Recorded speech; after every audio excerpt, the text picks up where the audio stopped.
What up, what up, what up? Happy Monday, everybody. If you are new here, my name is Audrey Kent, and every day I help women kick people-pleasing addiction in the balls.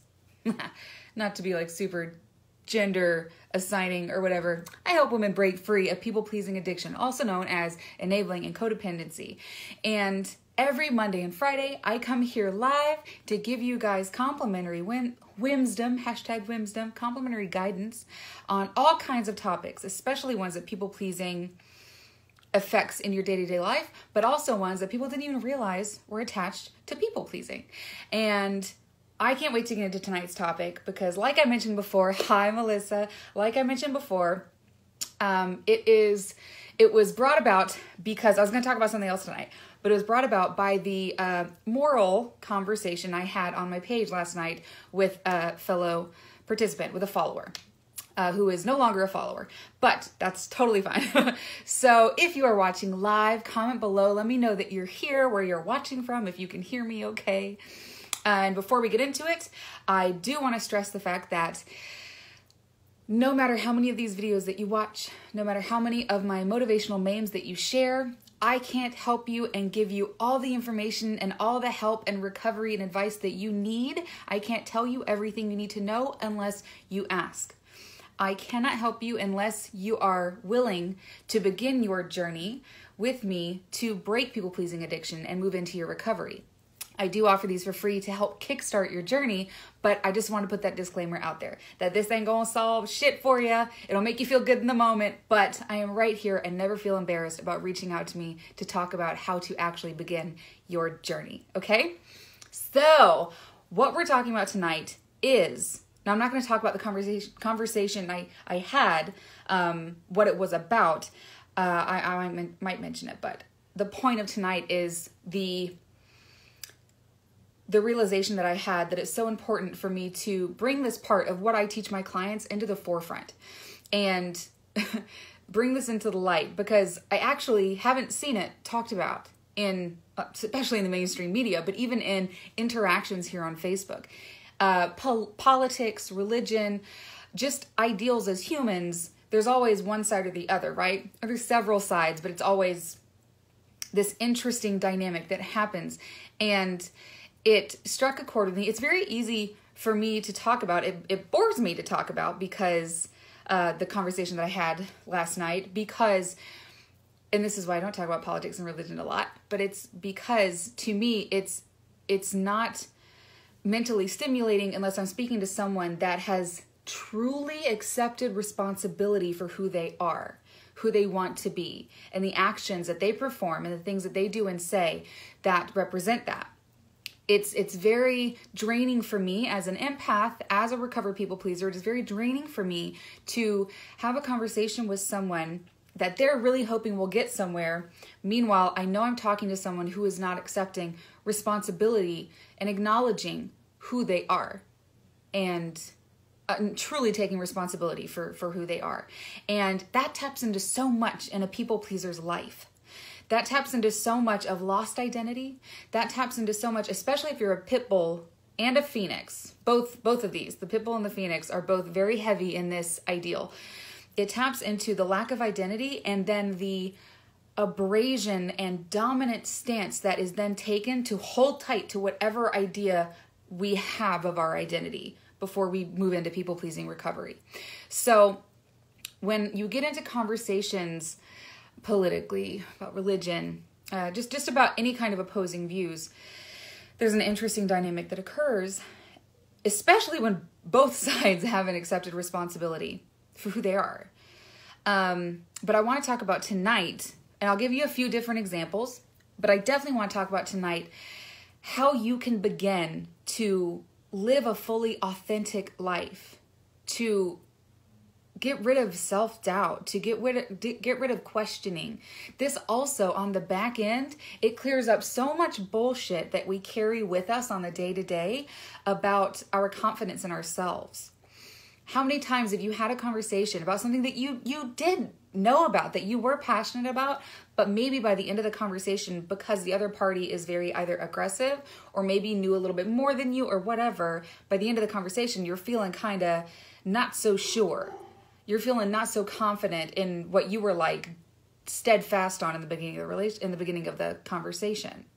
And it's just one of those quick little fear things, those little triggers that kick in.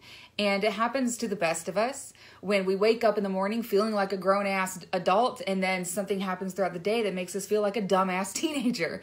It happens. It absolutely happens. But a way to help rid all of the nonsense from all of our past experiences, from the culture, our upbringing, whatever induced your people-pleasing addiction, whatever it was, whether it was trauma, your upbringing, whatever, the nonsense that comes along with it that self-sabotages, that attacks your worth, your value, your own ideal, your confidence, all of that. A big part of it is tied to this. A part of it is tied to your acceptance and ability to take responsibility for who you are. Now, that's all probably sounded like kind of like, oh my God, I don't really understand what you're talking about. Get to the point. Here it is. When you do something, when you decide there's something about you that maybe is a little abrasive to other people or is an unpopular opinion, whatever, when we do this thing, now we talked about identities before, marrying a persona, kind of like that. When you do this thing where you say, I'm just a realist, or I'm just a blah, blah, blah, any sort of like kind of verbal excuse to do or say the things you do because you don't want to be confronted with changing them, that is avoiding responsibility for who you are, for who you want to be.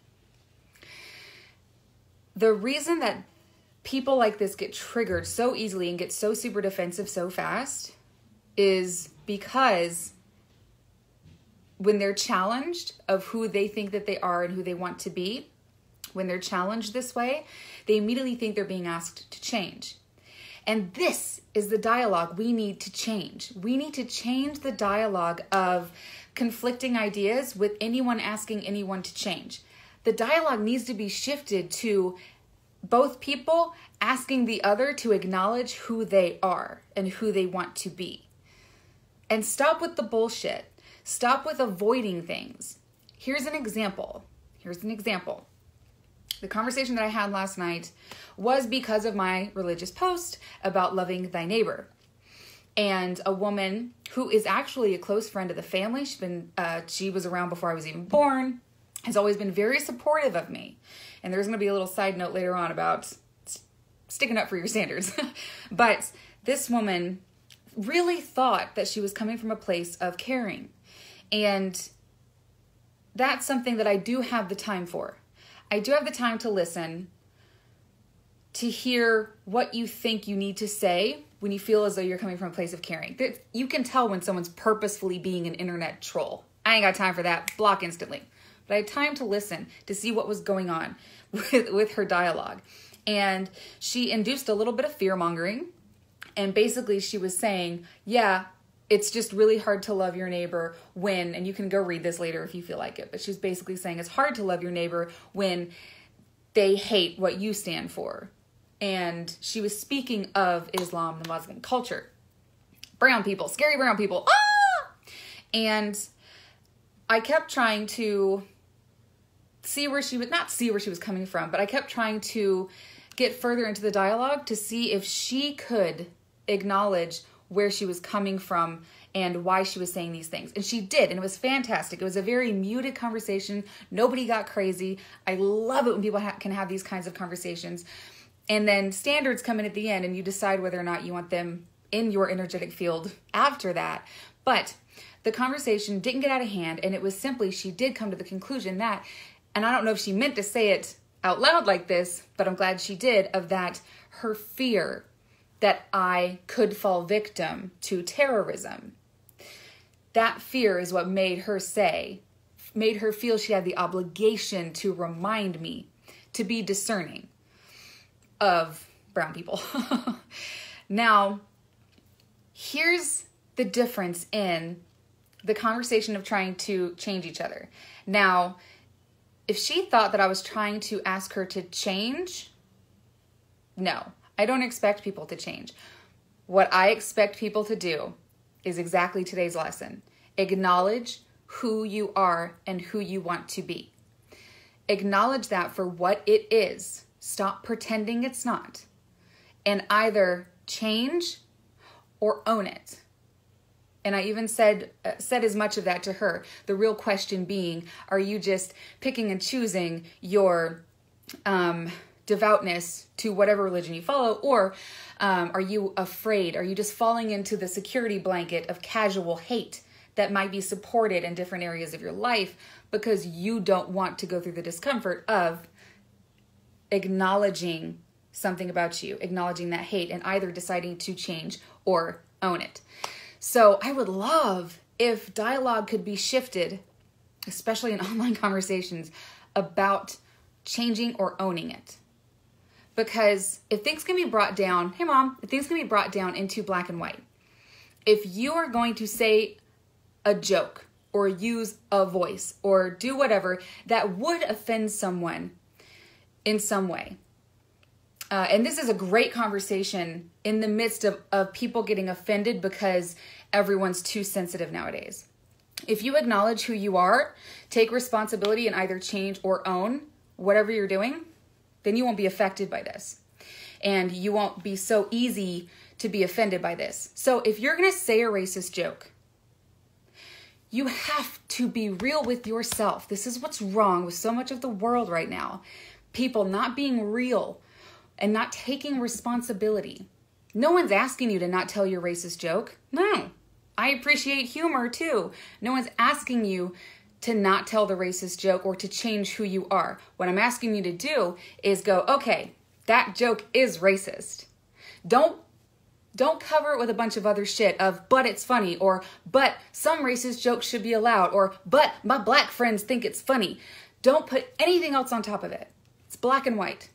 If the joke is racist, if the joke could offend someone of that culture, of that race, you have to acknowledge that you want to be able to say this racist joke. And therein lies the option to change or own it.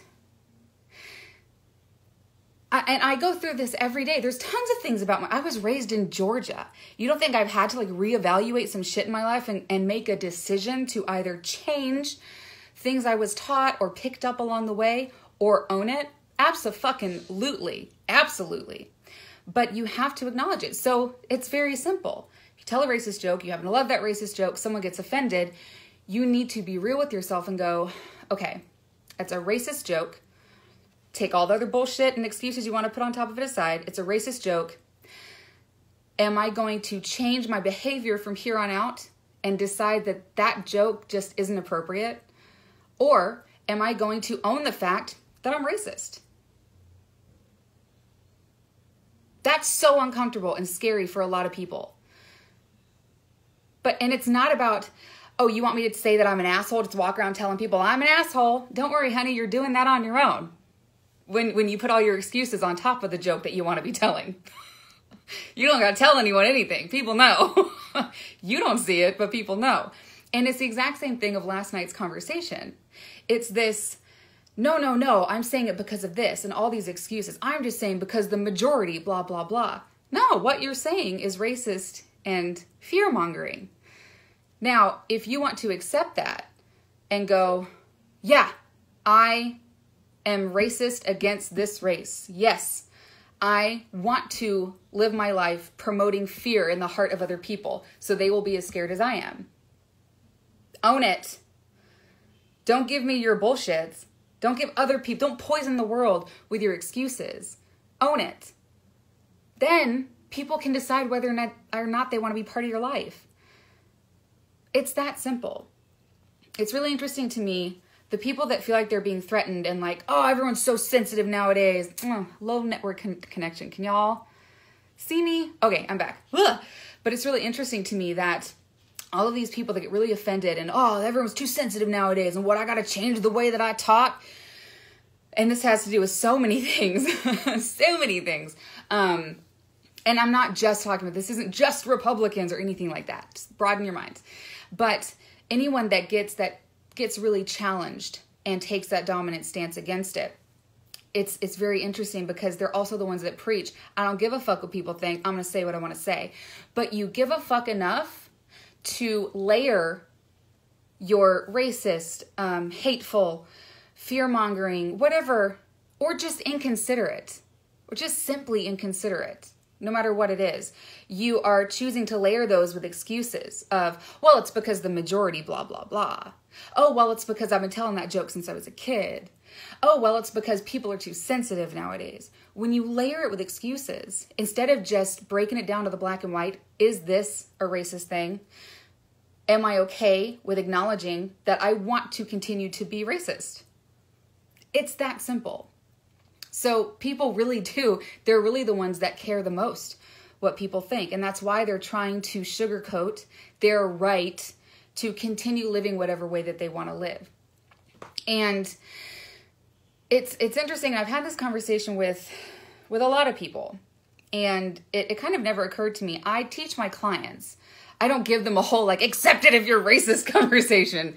I speak to my clients, and we go through a whole process of taking responsibility for who you are and really settling into an empowerment that doesn't revolve around cattiness or an idea that you are right. Empowerment, and I believe I posted this meme a few weeks ago, your independence should never stand on the shoulders of someone's dependence. You are not fully empowered. You are not fully authentic and aligned if you're going, you do you, boo, but I know the right way. You're not. You're judging other people. So just like the conversation I had last night where I was asking her, you're complaining that it's hard to love someone that doesn't accept your God or that hates your God. So all you want is to be accepted for loving your God, but you're not loving these people who love a different God. That doesn't jive. You can't live an authentic, aligned life if you're beating your head up against a brick wall because you're refusing to take acknowledgement, take responsibility for who you want to be. Everyone wants to be a good person. Everyone wants to be a good person. But if you also have a part of you that wants to cling to the past or cling to a misconstrued idea that you were taught growing up or cling to what the fuck ever, if you're wanting to cling to that, then you're not going to be understood, accepted, aligned. You're just going to be standing on the shoulders of everybody else to try to feel better about what you're trying to cling to. And it's super gross. And people need to fucking stop it. But there's something, and I mentioned it last night in my conversation, there's something called, that I like to refer to as casual hate. And I only call it, there's nothing casual about hate, but I only call it that to help kind of introduce it to people so they know that I'm not trying to actually attack them and challenge them in that weird way. I'm not trying to tell them that I'm better, that they're worse. I'm trying to see if they might be open to acknowledging some things. And casual hate being when you are surrounded by people that think the same way that you do, then you feel supported and comfortable in the things that you say and the things that you do and the ideals that you carry with you.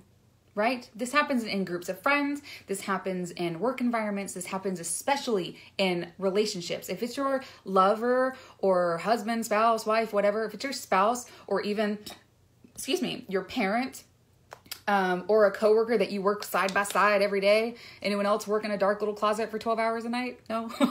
Then if it's that person that is really connected with you and they support all of the same ideals and the same lax mentality of not acknowledging who they are and not acknowledging who you want to be and are, then it's so comfortable to sit back in the security blanket of casual hate. It's because if you are a white female, you have a black friend, and the black friend snickered at a joke that either you told or that was told on TV or whatever, then you begin to feel comfortable in, okay, well my black friend joke, laughed at that. so it's okay. It's not racist because my black friend said that it's okay. Then even that is existing in the security blanket of casual hate. Because it's disregarding all the parts of culture that make people scared to engage, scared to defend themselves.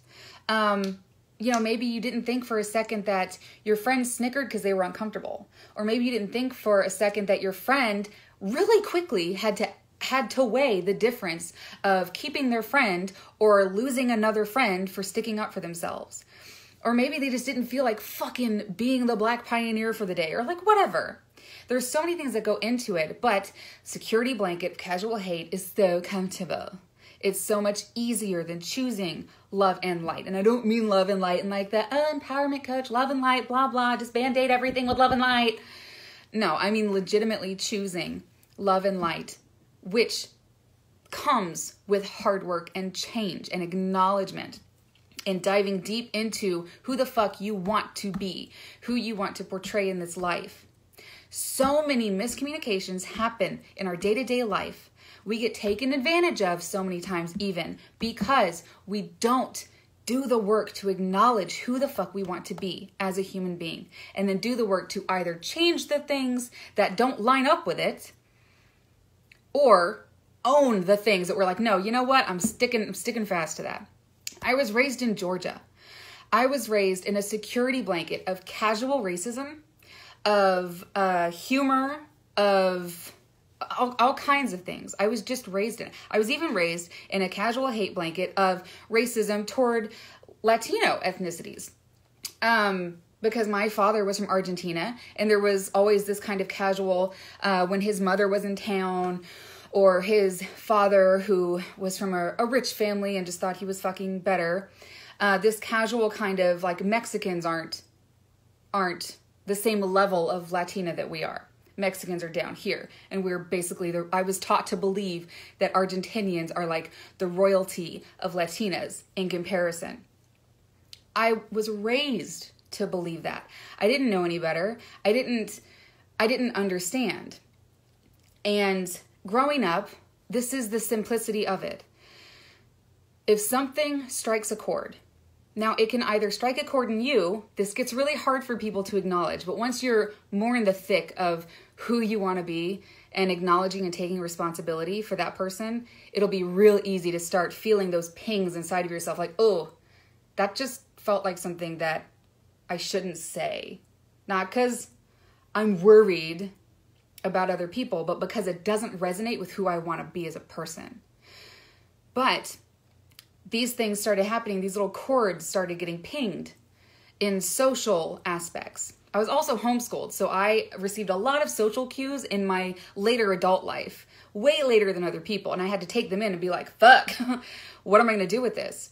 So if I said something that was in where I was raised and the town I grew up in, the culture in the deep South that I grew up in, if I said something that normally would have just been like casual racism, casual hate, and I either saw a look in someone's eye or someone kind of laughed and challenged me like, bitch, that was a little racist.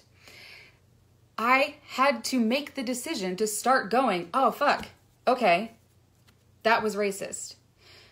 And I know it was racist because someone told me that it's offensive. Nobody has to prove to you why they're offended. Nobody has to prove that. But you then have to take that information and then go, the person that I want to be in this life, does this line up with that? Because some things in your life are going to be worth you putting your foot down.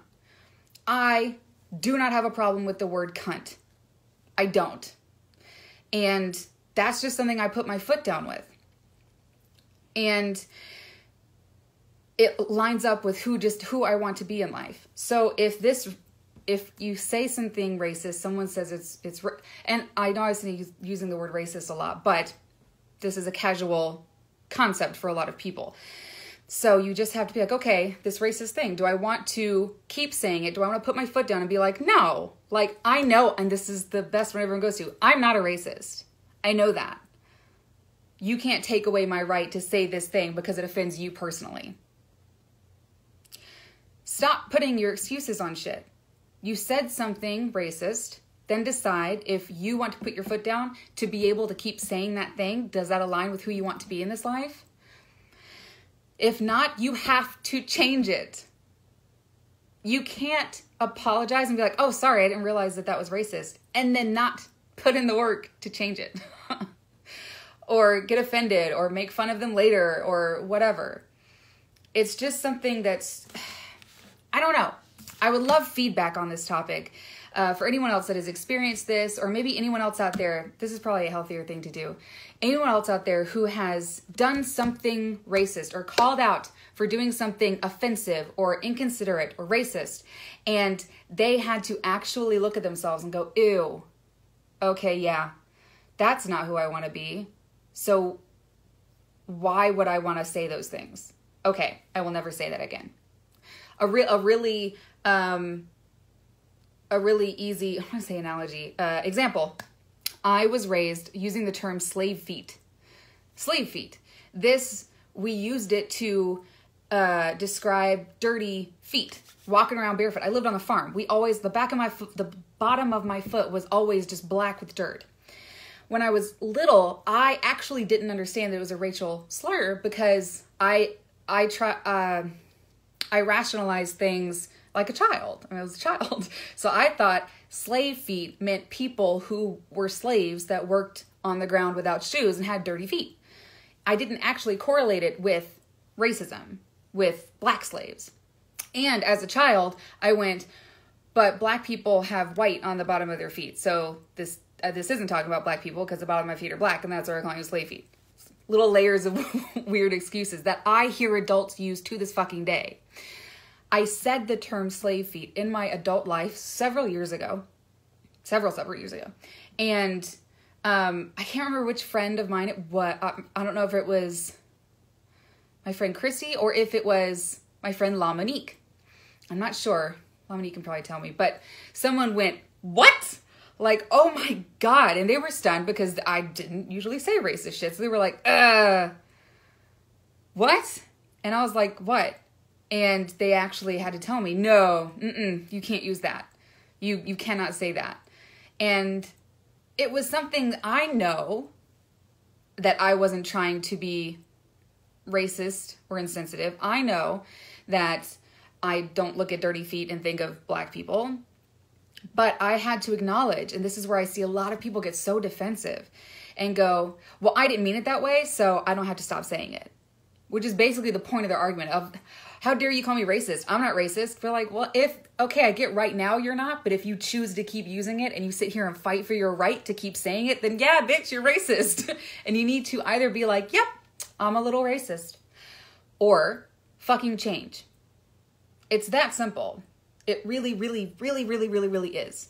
Homophobia, racism, hate mongering, incompassionate, all the things. It's all about making the choice every day of the kind of person that you want to be and taking responsibility for changing or owning the things that you want to do and say and put out into this world. So I know this is probably a long one. I haven't even looked at the time. But it's very important to me, and I think it's a discussion that could really change things. I really do. I think that instead of attacking, and no matter what side you're defending, I think trying to just get under all the bullshit and be like, who do you want to be? Who are you? Change or acknowledge what you're doing. Like, own it or change it. It's really that simple. Own it or change it. So I don't have a beautiful motivational meme to go along with tonight's video, but I'll make one. It might just say, own it or change it. Because it's at the bottom of all of this. Own it or fucking change it. And either way, no matter which person you want to be, you'll find the people to run with, the people that support you, because there's different types of people out there. It's not about wearing a shirt that says I'm a fucking asshole, because you're only going to be an asshole to the people that think that that's an asshole-ish thing to be. But it's just about trying to decide who you want to be and what you want to do to promote that. Aw, I love you too, Mom. Thank you. Thank you. Yeah, my mom's a great example too. She was born and raised in the South. And there's just so many things that, yeah, that it's just, that people just put these excuses on top of, you know? The fact that we're still even talking about blackface. The fact that people still have mammy dolls. The fact that, and it's just, yeah, it's all about owning it or changing it. Like, if you have mammy doll, if you're a white chick that has like mammy dolls and you think it's funny, just be very simple and tell yourself, okay, it does seem degrading to people. Like, you don't have to admit to yourself that it's degrading to black people. No one's expecting you to understand someone else's journey, but you have to acknowledge this could offend people. And if it could offend people, do I want to be the person that goes, no, I think they're fucking funny. I don't feel like acknowledging why I think they're funny, because maybe there's some deep underlying issues why I think that people being less than me and thinking of slaves on this level is funny. And I'm going to keep them. And then go find your 100. Go find your group of friends that think it's funny and appropriate. Or go, oh, yeah, no, you know what? And you don't even have to dive into this like, oh, I'm such a bad person and all this shit. Like, just let go of it. If it makes you feel like you have to defend it because people are sensitive, you should probably let it the fuck go. Just let go of it. You don't have to apologize to anyone. You don't have to make some grand gesture. Just let go of it. That's all you gotta do. Because really you're letting go of it to prove to yourself that you can be the person that you actually want to be. And not the person that you were either raised to be, that culture made you, that the town you grew up in tried to force on you, whatever it is. So, yeah, I love you guys very much. I'll put out that very simple and very truthful meme. You guys can share it. You guys can always share these videos in this group. I'm here every Monday and Friday. Please don't feel embarrassed to reach out to me. Start a dialogue in this thread if you are brave enough to do so. I love you so much, and go be rebellious. Bye.